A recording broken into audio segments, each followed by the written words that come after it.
Hey guys, it's Mountain Walk, and today we're going to be talking a little bit about Modern Horizons 3 predictions. That's right, some cards I'm thinking that would be good for the format, stuff that I would maybe just want in the format, interesting cards, things like that, maybe even some spicy stuff.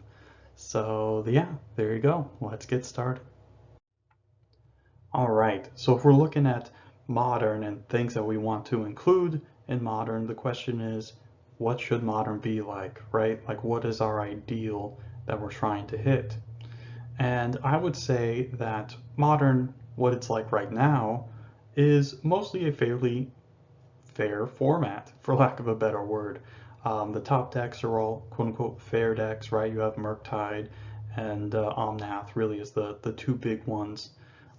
There are, of course, other linear decks or quote-unquote unfair decks that are doing fairly well too. I guess you could include Burn as a sort of linear style strategy, as well as obviously Living End is another good one that has seen a decent amount of success. And of course, there's all sorts of other unfair strategies that are doing pretty well, or linear style strategies. So again, think of like the calibrated blast decks, or of course old favorites like Tron or Amulet Titan. Those were all pretty good. But overall, the format is mostly everyone playing fair, doing fair stuff. Of course, that would have a lot to do with certain Modern Horizons 2 cards that were added, namely things like Unholy Heat, as well as, of course, Counterspell. Or, of course, the Modern Horizons 1 good favorite cards, Archmage's Charm, and occasionally Force Negation. So that's sort of what Modern looks like, a pretty good balance between fair and unfair decks being represented, although certainly fair decks have an edge. What we really want to do, though, I think, is push up a lot of the fringe tier sort of decks. So think of like tier 2, tier 3 decks that are not super present because they're missing a bunch of cards to really make them viable. So again, think of fringe tribal strategies, think of other linear style decks, maybe something like Reanimator or Enchantress, things like that. Thing like Death and Taxes, right? That's a pretty obvious one that needs quite a bit of help, or maybe not that much, maybe not that much. So yeah, that's really what we're going to be focusing on, is helping those decks out. Although there are going to be some cards I think that are going to be interesting in like just a general like sort of fair deck that we'll talk about as well.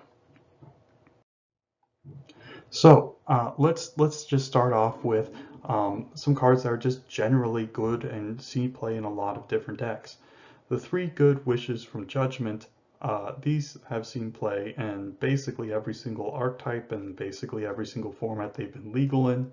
I mean, again, they have been problematic, but that of course is due to the presence of other cards, things like LED in Burning Wish's case, and Yawgmoth's Will, and Cunning Wish occasionally with things like High Tide and stuff like that, although that's not currently oppressive or anything near that. But Living Wish, of course, was even used in Allura, but that certainly wasn't oppressive either. But, we've seen them in different aggro decks like Goblins, mid-range decks like The Rock, combo decks, of course, of all shapes and sizes, control decks, have played all of these cards before. So, I mean, really, it runs the whole gamut of the spectrum of the metagame clock. So all of these different strategies could benefit from these wishes, which I think is great. And there's actual deck building considerations. Unlike something like Companions, these eat up more sideboard slots. They change the way your deck plays between games 1 and games 2 and 3. How you sideboard is really interesting. So I think they add a lot of interesting, forgive me for saying that over and over, interesting choices in deck building and playing, which I think is which is great. I think these are A+ awesome cards. Again, there is a little bit of danger because they are fairly aggressively costed tutors, but I think the upside is so high that I think they might need a little bit of testing, but I think they'd be super awesome if and I think they would be fine. So The other two cards are let's start with Dust Bowl. This is a card that I've loved Living Wishing for, as well as just playing one or two main deck to, again, occasionally you can mana screw people, but mostly it's to hit on non-basic lands, right? Obviously, this is very good against things like Tron, cutting them off Tron, obviously, or Amulet Titan. Pretty sweet there. And I mean, there is a cost, right? A lot of these decks, you know, playing a colorless land is not free, you know. So there is some deck building considerations there. It's not an auto include, but it is a pretty powerful effect, even though it is very slow. But yeah, this is the kind of land destruction I think is totally fine, you know, totally fine. There's a big cost associated with it, and not even just activating it, but putting in your deck. So pretty sweet. Rich Import is certainly the far more exciting and more aggressively costed one. This card, I think, it would be perfect. This is really great in any of the Vile sort of decks. So again, Goblins or, of course, Death and Taxes would certainly like this card quite a bit. It really helps against the big mana decks. It's a really interesting, fun card to play with. Maybe, again, playing against it has been in the past in certain formats not super fun. A lot of that was due to ubiquity, which certainly Richard Import would not be ubiquitous. Again, it's a colorless lane which are not free to put in your deck, and it may or may not have any amount of synergy with what you're wanting to do. But Port is very sweet in these sort of mid-range Vile strategies or tribal strategies. It's obviously very, very good there, has a long history of being very powerful in those kinds of decks, makes some really interesting, engaging gameplay like when do you port, right? You know, upkeep, draw step, like main phase during combat, end step. I mean, there's a lot going on with port, and so I think it's super fun, it's super sweet, it's the right amount of powerful mana denial that wouldn't be too over the top for the format. And speaking of powerful land destruction that's not too over the top, or well, maybe this one is a little bit over the top, Armageddon. Now this card is sweet. I think this is really sweet because white needs a little bit of help, just these sort of dirtily white creature decks, and Armageddon was always the ace they had up their sleeve to let their army of random dorks, you know, Savannah Lions and White Knights and stuff, get across the finish line. So I'm a big fan of Armageddon. I think it's super sweet. And again, this is the sort of right power level of things. If you're looking to beat up on control decks, big mana decks, Armageddon is pretty powerful, pretty great. So big fan of that, big fan of that. Um, I mean, I think that again, there's a little bit of danger here. Obviously, Armageddon's a pretty insanely powerful card, but I think that risk is certainly well worth it. I think it's still about the right power level. So yeah. Recruiter of the Guard. Again, this is of course just for, you know, very similar to Imperial Recruiter. It's another tutor for these decks. Obviously, Death and Taxes really likes Recruiter of the Guard because it gets Flicker Wisp, whereas Imperial Recruiter can get like Reflector Mage and Human. So there's a little bit of a, you know, difference there. So Recruiter, pretty nice, pretty interesting. It'd be a great reprint. I don't think it's actually been reprinted since it was in, was this the original Conspiracy or the second one? Um, so yeah, I think Recruiter would be a great card. Uh, Super fun to play with, and again, it helps out all the right decks. Of course, Lynn Civi is sort of like kind of a stand-in for all the Rebel cards. Civi herself could probably be reprinted. They probably need to print some better enablers. I mean, Defiant Falcon and Ramosian Sergeant are pretty good, but um, I think Rebels would be a pretty fun, interesting archetype to push. I think it's, again, the right power level for modern, right? And definitely not something they would ever put in standard again. That was not a fun experience the first time, for obvious reasons. You know, these sort of tutors on a stick just make really repetitive gameplay. They're obviously far too strong for any sort of smaller format. Um, but I think you can, if you could push this rebel thing a little bit, I think that would be pretty sweet. You know, sometimes you can just have small, like a little rebel packages like in your white deck, sometimes just a full rebel deck, so that's interesting deck building. The cards are pretty slow, pretty underpowered, but you know there is some bonus like you are able to get around counter magic. They just need to print some rebels that actually do certain things. Like Whip Quarter would be an easy one, but they need other ones that actually do more than just put more rebels into play, which is kind of like a pretty slow clock to say the least. Then of course we have Terravor. This of course is just because if you have Armageddon, Terravor is super fun. And of course Terravor is great in land-based strategies, which mostly don't really exist. There's kind of those slow Gurk decks or whatever, but Terravor plus Armageddon, super fun.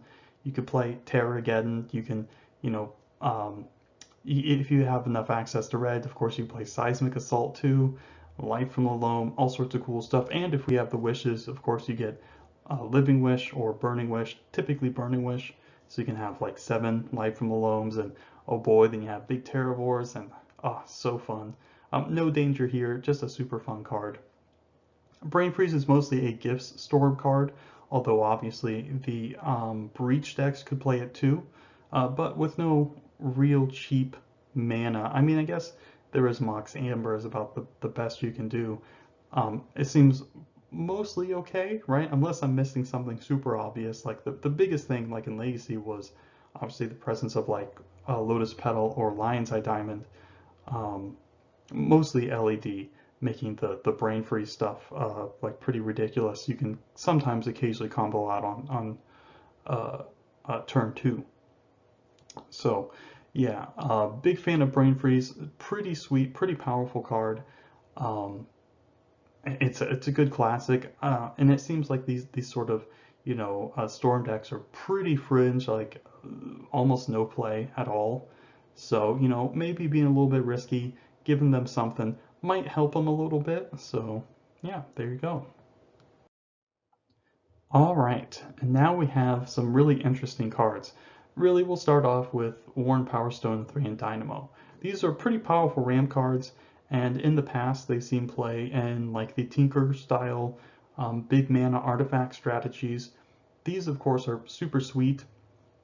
Definitely a fun blast from the past. Those Tinker style decks were super cool, putting Phyrexian processors and Phyrexian oh, that was it, 7 mana 8/8, whatever that guy was. I can't remember, but there's a bunch of old wonky artifacts, Masticores, things like that.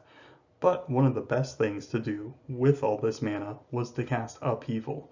And hey, if you can believe it, Upheaval is legal. Upheaval is one of the best payoffs for this kind of strategy because it's, I mean, the best way might to be think about it as like a 6 mana balance, which sounds a little ridiculous, like a balance is good because it's 2 mana. Well, obviously with all this mana acceleration, being able to, and of course Upheaval just solves any problem. I think the comparison is pretty apt in some respects. So Upheaval's like just the best sort of payoff, really, because you can float a bunch of mana, then Upheaval, play your land, play all your artifacts from your floating mana and stuff. Just so strong. And of course, it plays pretty well with stuff like Urza's Saga. Saga, of course, can fetch up one of the keys, of course, that can untap Power Stone and Dynamo and produce a bunch of mana. Again, the keys are very good, like floating a bunch of mana, Upheaval, play your artifacts again, tap them and untap them again. That's really awesome. That's really powerful. Of course, it is pretty ponderous, pretty slow, and you are playing some like 3 and 4 mana artifacts that do make you vulnerable to things like Stony Silence, Force of Vigor, all that kind of stuff. So I think these cards are powerful. They even kind of have a home already in the like the Prison Tron list that are just basically monocolor prison decks that are pretty interesting, but I think they are missing some stuff. So maybe if we can go back to this like big mana stuff. So instead of Ancient Tomb and City Traders, we'll just have Tron lands and Power Stones and Dynamos and things like that. That could be pretty awesome. So I think yeah, those would be a good powerful card to reprint to help out a strategy that really needs some help. And now let's talk about some other cards that sometimes see play alongside them. Mostly the stacks style cards of, well, Smokestack, Tanglewire, and Sphere of Resistance. These cards are powerful but slow, are oftentimes seen together, um, and their value is a lot less, without the super powerful ramp cards. Think of Workshop, Original Moxen, Soul Ring, Mana Vault, so on and so forth. But they are still pretty good, and they do see play in different decks. Like Sphere of Resistance is oftentimes a card that, strategies that have problems with Storm decks will play in their sideboard. Tangle Wire is great in like decks that can flood the board with like just a lot of cardboard. Tangle Wire is great there, and Smokestack is just great in anything that also just play a bunch of lands. You can, do the Smokestack Crucible thing is pretty sweet. Create a hard lock there. It's good with things like token producers and all sorts of other things. Nether Spirit even. So yeah, I think they're interesting cards. I think they're fairly slow, but they are pretty sweet. Only minor issue with Tangle Wire is like fading isn't a mechanic that they're exactly supporting because they've replaced it with vanishing. So, but whatever, I mean, you can kind of do whatever you want in these Modern Horizon sets. And last but not least is Contamination. This is mostly just a card for Pox. In the past, of course, it had seen play in the Reanimator decks back in 2000 or whatever, because they could tutor this up with Vampiric Tutor, which of course we clearly don't have access to today. But Contamination Nether Spirit. Nether Spirit was in the first Modern Horizons, I believe. So Contamination would be great. I mean, it's obviously this is a really powerful lock, but it just has a lot of deck building restrictions. Um, you basically have to be mono black to really play this, and it requires a constant sacrifice. So it's basically just the pox slash small pox slash 8-rack style of decks, right? Those are all the same thing, but um, I think Contamination Nether Spirit would be super sweet. I mean, yes, it's not fun, but it's just limited to one deck. So think of like how they reprinted Solitary Confinement, even though Confinement's like extremely miserable. But it's basically only played in the Enchantress deck. So think about it in that respect. So I think this would be sweet to maybe make the 8-rack decks a little bit better. And of course, like this is basically a hard lock against a lot of decks. So once you assemble it, like who cares, right? You just win. So easy peasy. Okay, so now we have some cards to make Enchantress better. And first and foremost, one of the most important things for Enchantress is getting its engine up and running and getting enough mana to play a bunch of cards each turn. Um, and of course, Wild Growth is the best card for that. Again, having 8 of these effects instead of just the 4, right? The 4 Utopia Sprawl is pretty important. So this is really good for the Enchantress deck. It's not going to be played too much elsewhere, right? It's not going to be a big um, problem in other decks. So yeah, obviously, I had to check, but yeah, Wild Growth only last appeared in 7th edition. Kind of funny, kind of funny. And of course, another card that will help mitigate some of the modern version of Enchantress's weaknesses would be Argothian Enchantress. What this card does is basically dodge all the single target removal, pending, bolt, uh, push, all this stuff. And that's really important for the deck to actually succeed because it needs to get its engine, to stick and get up and running. And Argothian Enchantress basically solves that very well. It's not, out and out better than something like Sithis, because the life gain on Sithis can be pretty nice. But in general, just having your engine stick around, not be easily able to interact with, is very important. And last but not least is Elephant Grass. Obviously, this is kind of a wonky card. Um, yeah, a cumulative upkeep, like the black creatures can't attack you, and then obviously like a propaganda for everything else. This is a weird card. I mean, this isn't exactly in Green's color pie, so I don't know if they'd reprint this, but it's not problematic on a power level standpoint, although it makes no sense. Like, I mean, elephant grass really does exist, but I don't think elephants are scared to go through it, right? I think it's just called elephant grass because it's really tall. I don't know. The more I look at this card, the less sense it makes. But I do like the art, and I do like the effect in the Enchantress text. It helps it stymie aggression, so you can, you know, live long enough or whatever to get your engine going. And that's the really important part because you have such this powerful late game. I mean, you're literally like hard casting Emrakul or turning your lands into million Ds or whatever. Um, but Elephant Grass also has some interesting like gameplay stuff, like how long do you pay the cumulative upkeep? Do you play it like turn one?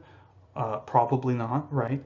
But like on turn two and three, you know, do you play it? I mean, how long do you keep paying the upkeep? Like that kind of thing is pretty interesting. There's, you know, some choices to make, even though it is a really powerful card. There is you know, some interesting stuff going on here. So yeah, definitely a cool card, but also a very weird one. Okay, so let's see. How can we make burn better? Well, first and foremost, Barbarian Ring would be a pretty good one. This card is nice because it's colorless damage, and it's mostly a free include in your deck as a one or two of. So colorless meaning you can kill things like Auriok Champion or Sanctifier and Beck. That's a pretty big deal. And of course, it's just a free shock at the end of the day. So that's pretty nice. Obviously, pinging yourself for one is pretty brutal when your mana base is already so, um, you know, painful a little bit. So, you know, maybe not exactly the most free inclusion, but definitely worthy of consideration if it was legal. And another one that certainly would be very good would be Sulfuric Vortex. Life gain is one of the things that people play against Burn to beat it the most because life gain is basically card advantage against the deck. You know, Healing Salve is basically an anti-lightning bolt, that kind of thing. You know, so Vortex shuts that all down.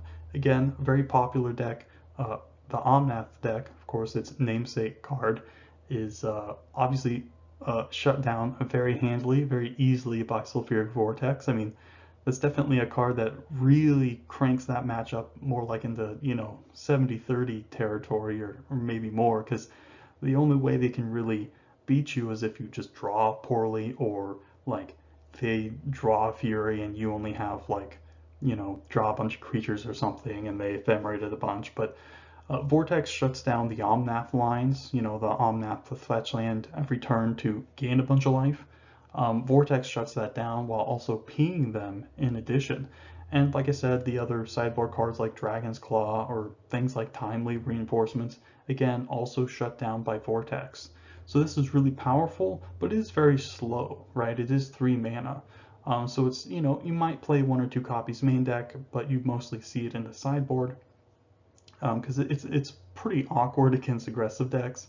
Again, especially because you know your mana base is pinging you so dang much, and of course Eidolon and so on. So yeah, Vortex, very sweet, very powerful card, and I think it really helps mitigate some of Burn's weaknesses to some of this life gain stuff, but without making like it be overpowered, right? Like, you know, printing Fire Blast or Price of Progress or something stupid like that into Modern, which clearly I think is a very bad idea. Okay, now this one I think would have a lot of other applications. Deep Analysis is a pretty interesting card, so it's not just Dredge that wants it. Um, Again, this is very powerful. Obviously, we've seen it see play in the Legacy versions of Dredge, uh, where it's a lot easier to activate this card on turn 2 or sometimes even on turn 1, thanks to our good friend LED. But the main deck in Dredge and Modern, which I actually had to look up because the deck has like only a couple of entries on MTG Goldfish. It's like on the second page for the modern decks. So yeah, I mean Dredge is real bad at the moment. Um, this is it's very good in Dredge, but it's like trying to find space for it. I mean, you could probably cut some number of Dark Blast or Otherworldly Gaze or something to play this, but it's not like it really speeds it up because like you're doing it on like turn 3 at earliest, really. I mean, I guess you can gaze it into the graveyard and do it on turn 2, but on at that point you're already doing like Cathartic Reunion and stuff like that. So I don't think it really makes it that much better, and it is a little bit difficult to fit it in. But Deep Analysis is a sweet old card. I'm guessing it would make Dredge better. Just the way it's currently built seems hard to fit in. It doesn't seem like it makes it that much more powerful. So, you know, this is pretty cool, pretty sweet. Um, and again, like I said, it could have other applications too, which is awesome, which is fun. So yeah, there you go. I think this one was one I'd be a little bit concerned about, but I think because Dredge is so bad, like real bad, and this doesn't solve any of those issues, I think Deep Analysis would be a pretty sweet card. And much like Dredge, Infect is on the second page of the modern results for good reason. The deck is just not that good. It's just pump spells plus Infect creatures. And obviously pump spells are horrendous when your opponent plays removal on your creature in response. Especially when your opponent knows how to play around it, where they play the removal on their turn, you know, even if it's instant speed. So you have to burn the pump spell on your dude to get basically no effect. It doesn't help that the whole deck is super weak to Plague Engineer now because they're all Phyrexians, although Plague Engineer just doesn't see any play. But Invigorate would probably help the deck a little bit, give it some nice turn 2 kills, although it takes a lot of cards. So yeah, that's not always going to be easy to assemble. But Invigorate, basically just an Infect card. Infect is just really, really bad. It could use a little bit of help.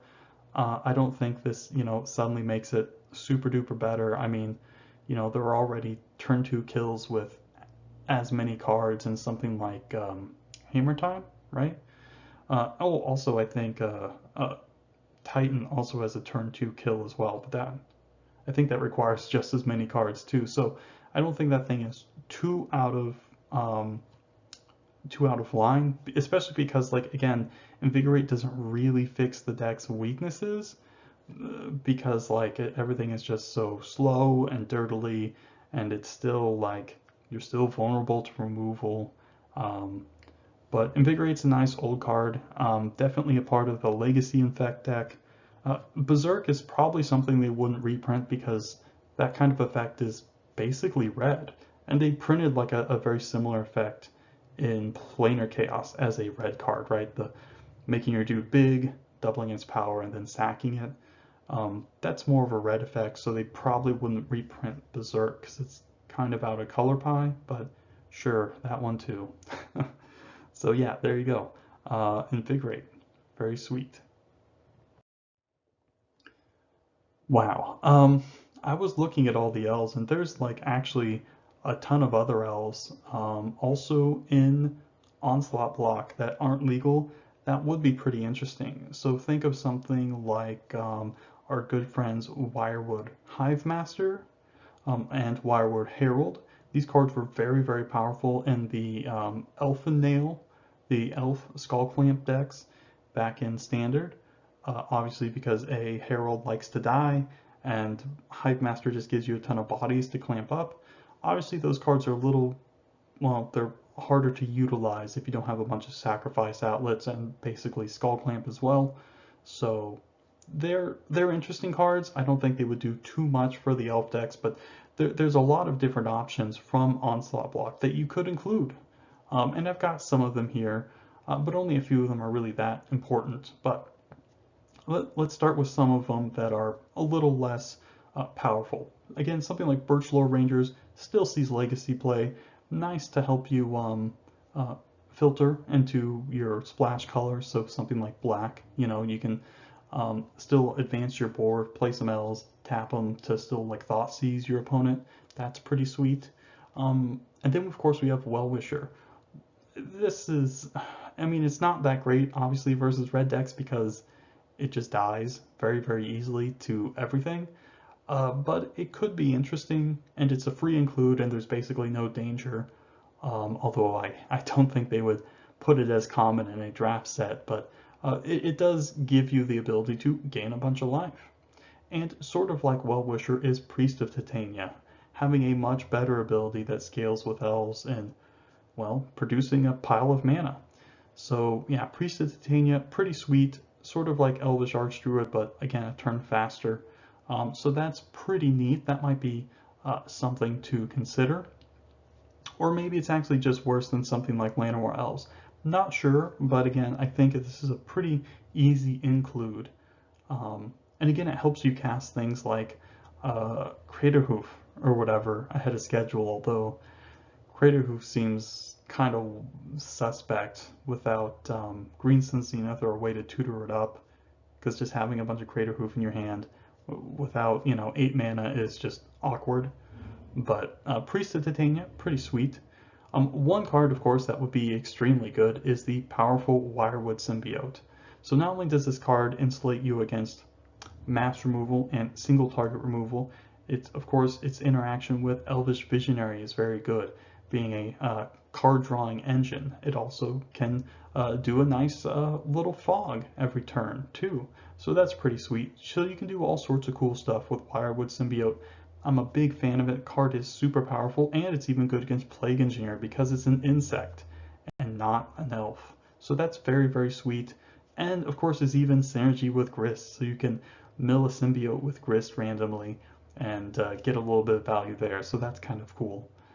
And of course, last but not least, Caller of the Claw. I had to check like 100 times, and this card has only been reprinted once, like in a commander deck, and it's not legal at all in Modern, which I thought was strange because they have similar effects, like Fresh Meat or whatever, in the format. I think Fresh Meat was like New Phyrexia. Anyways, Call of the Claw, 3-mana 2/2 flash that lets you put a bunch of bears into play after your board gets wiped, which is really, really great. So the bears, of course, dodge things like Plague Engineer and that kind of hate, but they're also going to be a lot bigger than your elves, which are mostly just 1/1s. So if they say Supreme Verdict you on turn 4 or 5 or something, you can flash in Caller of the Claw at end of turn and get a bunch of bears ready to beat down. And that's actually pretty nice because the elf decks can be pretty slow and ponderous occasionally when it comes to killing people if they don't have like the combo stuff going on. So being able to immediately recover and attack after you get your board wiped on the next turn is really powerful. That would be a pretty sweet effect to have. So I'm a big fan of Caller of the Claw. I think it would be pretty sweet. It'd be pretty sweet. All right, now let's talk about some cards that may or may not have a huge impact, but would help the zombie deck a little bit. Let's talk about Gem Palm Polluter and Shepherd of Rot. Basically, what these give the zombie deck is some amount of reach, which is pretty sweet. Shepherd of Rot is, of course, repeatable, and Gem Palm Polluter is uncounterable. So very, very cool there. And of course, Gem Palm Polluter has the hidden mode of the 6 mana 4/3. Yes, these kind of things do come up. I have hardcasted a few Gem Palm Incinerators in my time, and a 6 mana 4/3 is certainly a much better late game threat. So these cards are pretty powerful, give the zombie decks, speeds them up, and gives them a way to kill out of combat, i.e. reach, or e.g. reach, or, well, anyways. So that's pretty sweet. Then, of course, Unholy Grotto, very good with Gem Palm Polluter, letting you put it back on top and then draw it and then cycle it again immediately. It's very cool. And of course, this gives you a little bit more resiliency and some recursion. And you can play 1 or 2 copies for basically free. And of course, last but not least is Plague Bearer. This is kind of cool at killing utility creatures and things like that. Again, it's not a huge upgrade, it is very slow and dirtily, but it is a pretty powerful effect when it is good. And look at that Ron Spencer art, very cool. So these things would help zombies be a little bit better, give it a little bit more something it doesn't have. So yeah, I think that'd be pretty neat. All right, so there's only two cards here, but I figured they both mostly help the same kind of deck, right? The blue tempo style of deck. Let's start with Waterfront Bouncer. So this dude is like, been watching too much JoJo. He's huge, he's a Merfolk, he is a mess around, and he helps the Merfolk deck maintain battlefield superiority, as well as just being extremely funny against like the creativity decks or reanimator decks or anything wants to cheat out fatties or anything that wants to play expensive creatures. Waterfront Pouncer is absolutely brutal against those decks. Definitely a really sweet card, a really fun card, a really powerful card, and yes, it is a Merfolk, if you can believe it, even though it looks like he just got out of Gold's Gym.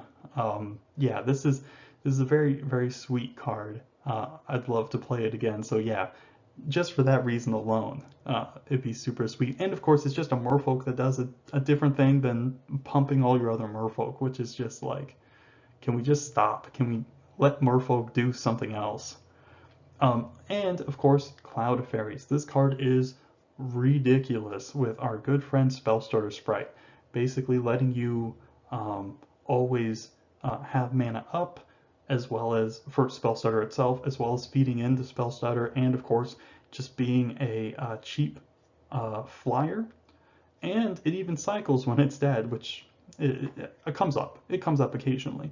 So Cloud of Fairies, so sweet with Spellstarter Sprite. I'm a big, big fan of it. I love it to death. And this is just a free, easy include.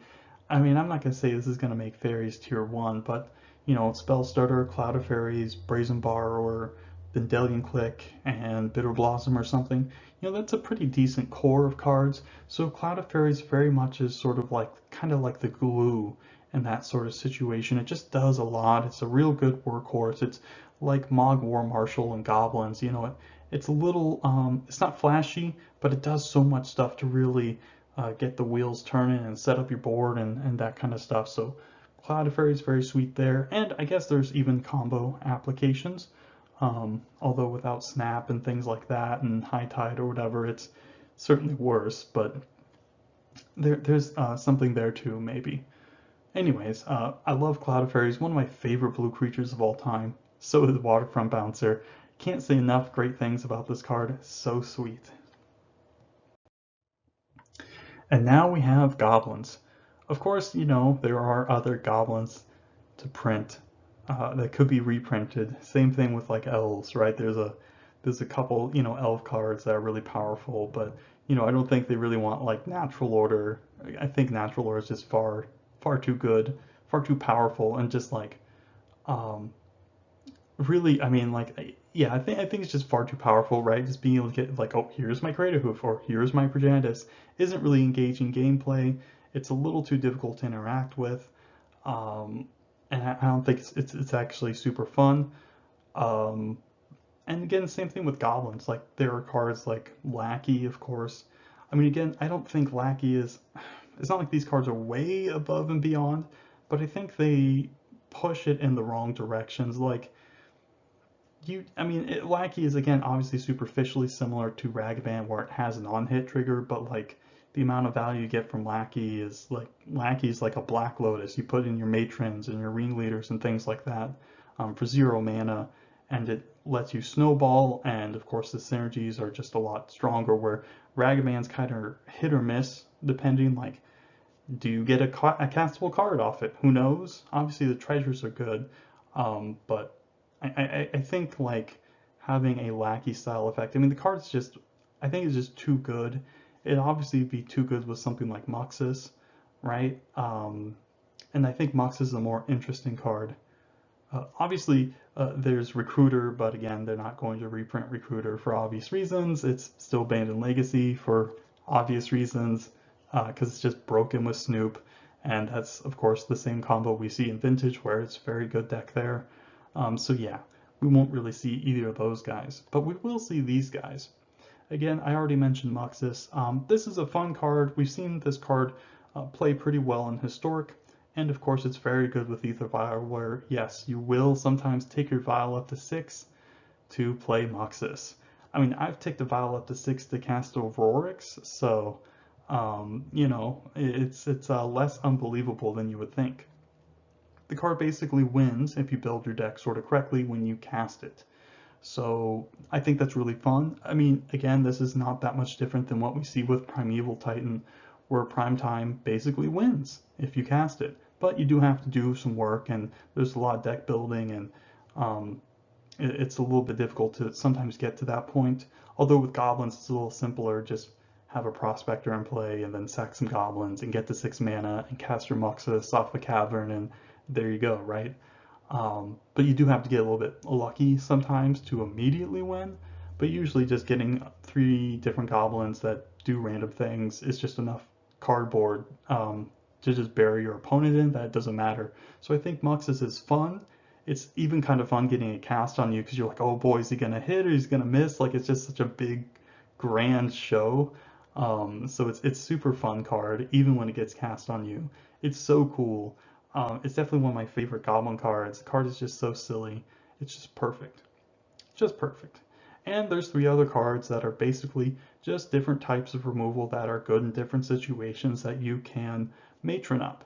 Sparksmith. This card is very sweet against mid-range style decks that don't really have a lot of burn, because it's basically, you know, tap, terminate a creature, which is pretty ridiculous.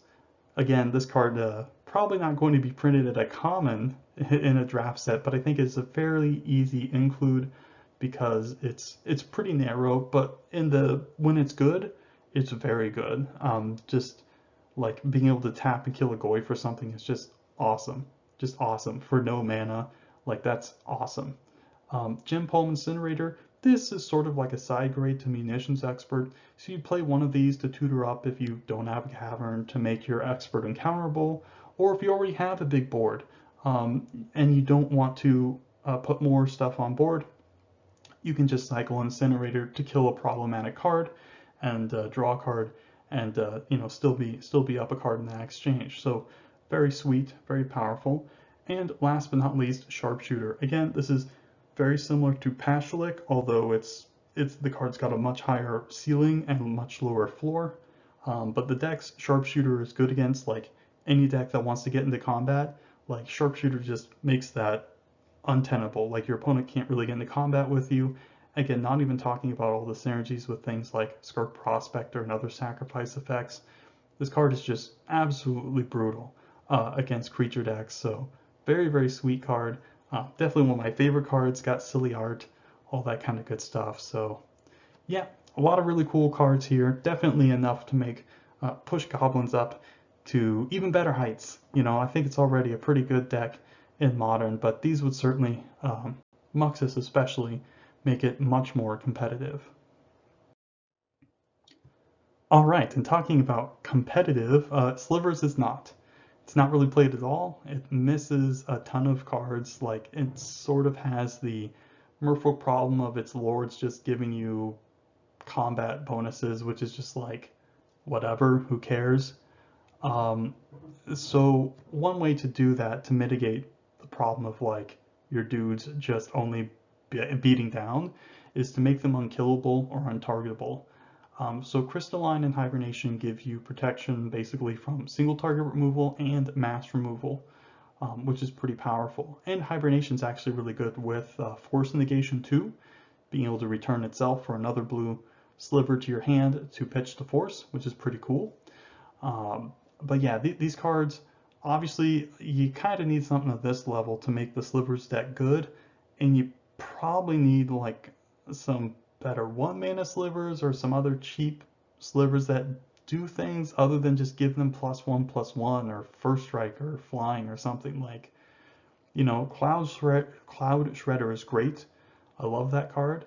And the you know, Sinew Sliver and Muscle Sliver and all that stuff, or I guess Muscle Sliver isn't legal, but like those kind of effects are good, but you need something else because like that's not really going to be enough all the time. So Crystalline Hibernation does make the deck extremely resilient, basically immune to removal, which is, I mean, for better or worse. Like if you wanted Slivers to be good, these would be a good start. Otherwise, you'd have to print completely new cards. Also of note, these have the old symmetrical wording. The new slivers don't have the symmetrical wording, they're asymmetrical, but that's just a minor note, so however they want to approach that, whatever. All right, now let's talk about how do we make mid-range decks better, and in general, black decks. Let's start off with an easy one, Pernicious Deed. I've always viewed this card as kind of a pair with Vindicate, and so it's just wrong. It's just wrong that Vindicate's legal and Pernicious Deed isn't. And Deed is really good because currently, um, in the metagame, things like our good friend Urza Saga exist, and Pernicious Deed is awesome. Destroys the constructs, destroys the saga itself uh, immediately, no muss, no fuss, and of course just being a good 3 mana instant speed sweeper against other decks. So you can't really go wrong here. Very sweet. And of course there's even counterplay, because the saga deck, if they can tutor up a needle to name Deed. So that's kind of cool too. So there's a lot going on there. Adds a lot of texture to the games. But Deed could also make some sort of more mid-ranging, slower control-y style rock deck actually pretty good. So that's interesting. That would be pretty cool to see. And I just love Pernicious Deed. It's just a fan favorite. So just be awesome to see it back into modern, right? Because this is one of my favorite cards in standard and then also extended at the time. So very sweet. Now we have Gerard's Verdict. Again, this is basically just a fairer Hymn to Turok, and it's very limited to white-black decks, which could certainly use a little bit of help. So this is very sweet. And of course, you can even target yourself to discard lands to gain life, which I've done a fair few number of times. So that's an interesting mode. But it's just 2 mana, they discard 2, so it's card advantage. And of course, if you hit lands, they gain life, or you gain life. So that's cool too. So I love it. It's Verdict is a nice, clean, powerful, very powerful card, but ultimately fair. And of course, Opposition Agent. Now, this one might be a bit controversial because this is a very powerful card, but this is one of the black creatures that has been printed recently, although only in a commander set, that feels like this is a quote-unquote power-crept black creature. A lot of black creatures just don't really do much, but this one is sneaky, it's tricky, it's sometimes card advantage, and unlike in Legacy where you have Dark Ritual, it's a lot more telegraphed, so it's not going to be too insanely overpowered, and of course you can remove it as well. So that's not as big of a deal, but it's a really powerful effect. It's fun, it's good beatdown creature, 3 mana, 3 power, so that's kind of nice. So yeah, definitely a sweet card, and one I think would help the black sort of aggressive decks, mid-range decks, attack from a different angle against, control decks, combo decks, that kind of thing. That's not just like, here's more discard, right? But here's more discard, Cabal Therapy. Now, again, this one is always seemed a little bit risky to me just because of the presence of Dredge in the format. But like I mentioned, the Dredge decks, the way they're currently built, it seems hard to kind of include therapy and have everything else in the deck. And Dredge is just so bad in general. So yeah, I'm not thinking that's a big problem. But therapy is an insanely powerful card, but it scales very well with your skill level, format knowledge, that kind of thing. So therapy is probably one of the most skill intensive cards in the game, if not the most, because it's not only just, like I said, metagame knowledge, but how your opponent plays, the game with their deck, and then even just if you're playing against someone how they play. Are they, do they bluff a lot? Do they hold stuff back? Are they a very conservative player? Are they more aggressive? Are they always trying to curve out? So there's so much that goes into Cabal Therapy that I think it's such a powerful, awesome, fun card. And obviously Cabal Therapist is a joke, but Therapy itself, super awesome, super powerful, a really fun card to play with. And I can't, we really need to help with the black decks. They're just so much worse, and I think Therapy is a really interesting card, far more interesting than something like Thoughtseize, and it's very good in creature heavy decks. Obviously being able to flash it back more easily, sacking random goblins or whatever, right? We've seen therapy in goblin decks in the past. It's very sweet there. This card just is awesome. It just does everything, and with no real worry of like making Dredge overpowered. I mean, I think this does sort of mitigate some of Dredge's weaknesses, although again, it is still like a guessing game. Like, what hate are they boarding in? And of course, it doesn't do anything versus Leyline, but Therapy, very, very sweet. I think a card that was more hesitant to have in the format, but now I think it definitely would be good. And of course, last but not least, Innocent Blood. This is just another great 1 mana black removal spell. It'd be a great card to play in like the smallpox style decks. It just answers everything, Obviously not great versus creature swarms, go wide stuff, but definitely a pretty sweet card and an easy include. Okay, and the last thing we'll be talking about is cards that make control decks better. Oh boy. Okay, well, you know what? Let's just start with the Atog in the room and Sagatog. Of course, I've talked probably to death about this card and how sweet it would be to have it available in Modern. Tog is so sweet. It would be a good reason, like, why do you want to play, blue-black control, base blue-black control? Well, there's no real reason to. Just being able to cast like random additional like removal spells like Void Rend or something is not really a good reason, right? That's not a real strong draw to playing black. Psychotog is.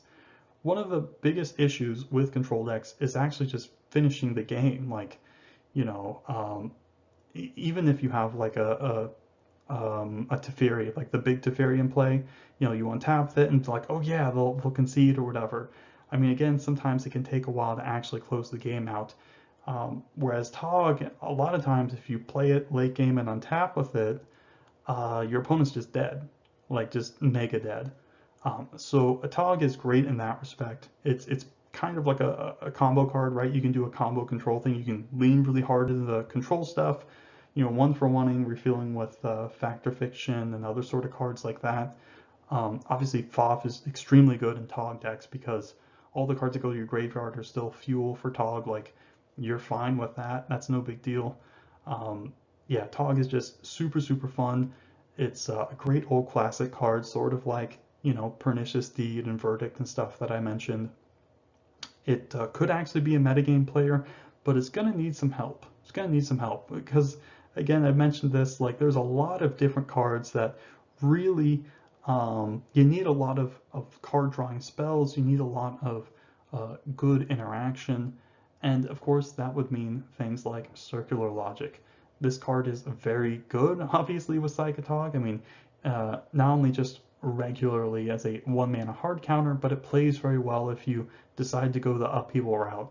You upheaval, float mana, play Tog, play your land for the turn, hold up circular logic, and then, they only have 1 land to cast whatever spell, and you can still logic it and then untap and kill them. Very sweet, very sweet. So, and also, yeah, Tog playing very well with upheaval is good because upheaval just sort of solves every problem. Like, you don't have to like deal with every single card or have a plan for every single card.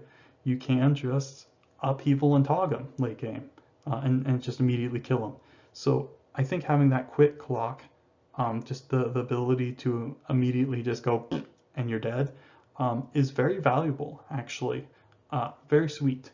So another card that's really good with Tog and just control decks in general and a whole bunch of other decks is Memory Lapse.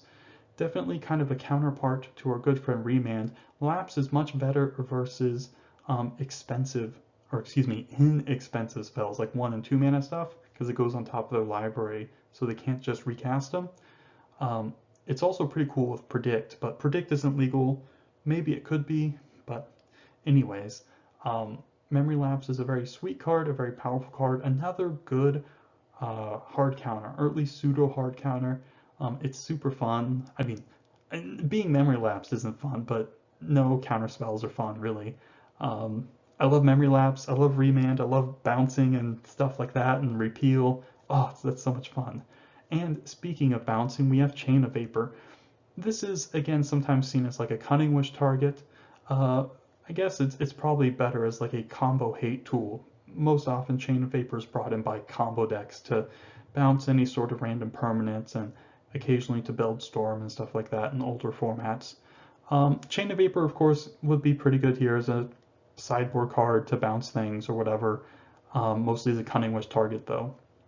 So that's kind of nice. Force Spike and Disrupt, I'm not sure like how good these cards would be. Obviously stuff like Mana Tithe is legal.